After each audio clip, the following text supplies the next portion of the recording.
நல்லா யோசிச்சு பாருங்களேன். நமக்கு ஏதாவது ஒரு இடத்துல ஹெல்ப் தேவைப்படும் போது நம்ம ஃப்ரெண்ட்ஸ் அண்ட் ரிலேட்டிவ்ஸ் அந்த இடத்துக்கு வராங்களோ இல்லையோ, நமக்கு யாருனே தெரியாதவங்க வந்து அந்த இடத்துல நமக்கு ஹெல்ப் பண்ணிட்டு போயிருப்பாங்க.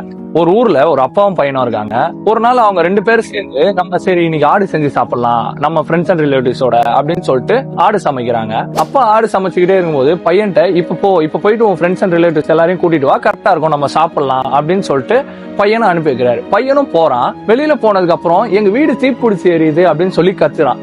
அவரோட பையன் யாருன்னே தெரியாத ஒரு 4 பேரை கூட்டிட்டு வந்து அந்த இடத்துல உட்கார வைக்கிறான். அவங்க அப்பா வந்து பையன்ட்ட கேக்குறாரு, யாரா இவங்கெல்லாம் எதுக்கு இங்க வந்திருக்காங்க, இவங்களாம் திடீர்னு சாப்பிட கூப்பிட்டு வந்தேன், நான் நம்ம ஃப்ரெண்ட்ஸ் அண்ட் ரிலேட்டிவ்ஸ் தானே கூப்பிட சொன்னேன் அப்படின்னதுக்கு அவரோட பையன் சொல்றாராம், நான் வெளியில போயிட்டு நம்ம வீடு தீப்பிடிச்சு எரியுதுன்னு சொல்லி கத்தினேன். நம்ம ஃப்ரெண்ட்ஸ் அண்ட் ரிலேட்டிவ்ஸ் எல்லாம் யாருமே வெளியில கூட வரல, யாருன்னே தெரியாது, இவங்க தான் நம்ம வீடு எரியுதுன்னு சொன்னோன்னே தண்ணியை தூக்கிட்டு நமக்கு ஹெல்ப் பண்றதுக்கு ஓடி வந்தாங்க.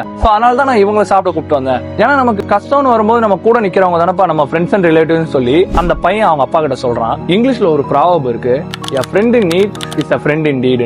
நம்ம கஷ்டப்படும் போது நமக்கு இவங்க ஹெல்ப் பண்ணிடுவாங்க, இந்த பர்சன் இருக்காங்க, இந்த இடத்துல எனக்கு இந்த பிரச்சனை இருக்கு, இந்த பர்சன் நமக்கு ஹெல்ப் பண்ணிடுவாங்கன்னு சொல்லிட்டு நம்ம நிறைய பேர் மேல நம்பிக்கை வச்சுக்கிட்டே இருப்போம். ஆனா அந்த இடத்துல அவங்களாம் ஹெல்ப் பண்ணாம நமக்கு யாருமே முகமே தெரியாது, நம்ம அவங்க கூட இன்ட்ரடியூஸ் கூட ஆயிருக்க மாட்டோம். ஆனா அவங்க வந்து நமக்கு ஹெல்ப் பண்ணிட்டு ஒண்ணுமே தெரியாத மாதிரி அந்த இடத்துல இருந்து போவாங்க. சோ அந்த மாதிரி உங்க லைஃப்ல எதிர்பாராத நேரத்துல உங்களுக்கு வந்து ஹெல்ப் பண்ண அந்த பர்சனை எக்காரணத்துக்கு ஒன்றும் மறந்துடாதீங்க.